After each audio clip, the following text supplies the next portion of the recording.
God, I used to fly everywhere. You can't fly anymore. They practically strip search you on security. Now I got to shave my legs to get on an airplane. They don't even serve food on airlines anymore. I didn't like the food, but I'm kind of mad I don't get it. That's like somebody you weren't really in love with breaking up with you.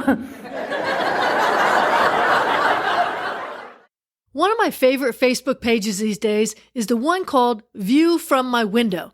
Yeah, people around the world post pictures of the view from their window, and it really makes you want to travel. Now, I haven't done a lot of international travel in my life, but I do have one good friend over in Europe, and I've only met him once in 25 years. Yeah, his name is Jack, and his sister Margaret lived in my condo building when I lived in Virginia. And Margaret was one of the people in my building who took care of my cat Rover when I traveled for comedy.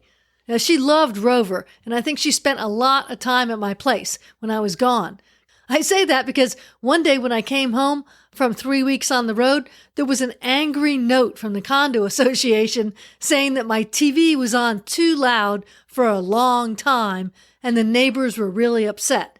Yeah, it said that the next time I did that, they would give me a fine. I had to laugh because Margaret was a little older and I guess a little hard of hearing, and she'd taken care of Rover for that trip. So she must have been in my place for a while with the TV blasting. I didn't care and I never mentioned it to her. Now, a week before I moved to Los Angeles, though, I invited all the people from my building who had taken care of Rover over for some pizza and beer to say goodbye and to thank them for helping me with my cat. Margaret showed up, and as the night was winding down, she and I were still talking. She mentioned that her brother Jack was in town from England, and could he come up? I was like, yeah. I felt bad she hadn't said something earlier. Jack came up, and we hit it off great. The three of us ended up talking for a few more hours. Jack and I exchanged emails, and that was pretty much it. I left for LA, and he went back to Europe. But we started emailing, and emailing, and emailing. Margaret passed away a few years after my move, and Jack and I have continued to email. We've connected for over 25 years, and it's been a lot of fun.